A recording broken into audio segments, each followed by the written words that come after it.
زکوٰۃ کا اگر کوئی 1000 روپیہ اپنے پاس بچا کر رکھتا ہے، وہ 1,00,000 روپیہ بن کر اس کے پاس سے نکلتا ہے۔ وہ جہاں پہنچنا ہے پہنچ تو جاتا ہے، لیکن 1000 ہم بچائیں گے تو 1,00,000 نکلے گا، 10,000 بچائیں گے تو 10,00,000 بن کر نکلے گا۔ اور وہ بھی کیسے نکلے گا؟ آسانی کے ساتھ نہیں نکلے گا، تکلیف دے کر وہ مال نکلے گا۔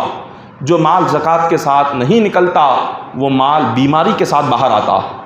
جو مال صدقے کے ساتھ نہیں نکلتا، اللہ اس مال کو بندے کی کسی حادثے میں اس کو مبتلا کر کے، کسی مصیبت یا تکلیف میں اللہ اس کو ڈال کر اس تکلیف کے ذریعے سے اس مال کو باہر نکالتا ہے۔ تو تب تو بندہ کیسے بھی دیتا ہی ہے۔ تو جو مال ہمیں بیماریوں سے باہر جانا ہے، ہم اس مال کو زکوٰۃ ادا کر دیں، اللہ بیماری سے بھی حفاظت کرے گا، مال کی بھی حفاظت کرے گا، اللہ بیماری سے بھی محفوظ رکھ دے گا۔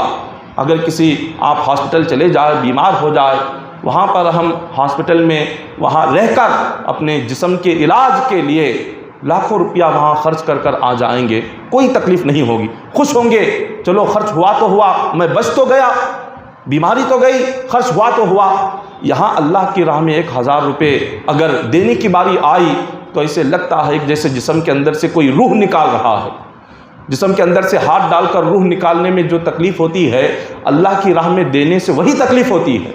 وہی لے جا کر کہیں باہر کسی حادثے کا شکار ہو جائے، وہاں لے جا کر دینے میں تکلیف نہیں ہوتی۔ کوئی کیس آ جائے، کہیں لے جا کر وکیلوں کو کھلانے میں تکلیف نہیں ہوتی۔ یہ تمام چیزیں کیوں آتی ہیں؟ جب ہم اللہ کی راہ میں اپنا مال نہیں خیرات کرتے، لٹاتے نہیں، خرچ نہیں کرتے، اللہ تعالیٰ بیماریوں سے اور کئی سارے کیسوں سے، وکیلوں سے اس مال کو اللہ باہر نکالتا ہے۔ تو یہ ساری چیزیں آج اگر ہم رب کی راہ میں خرچ کرنے کی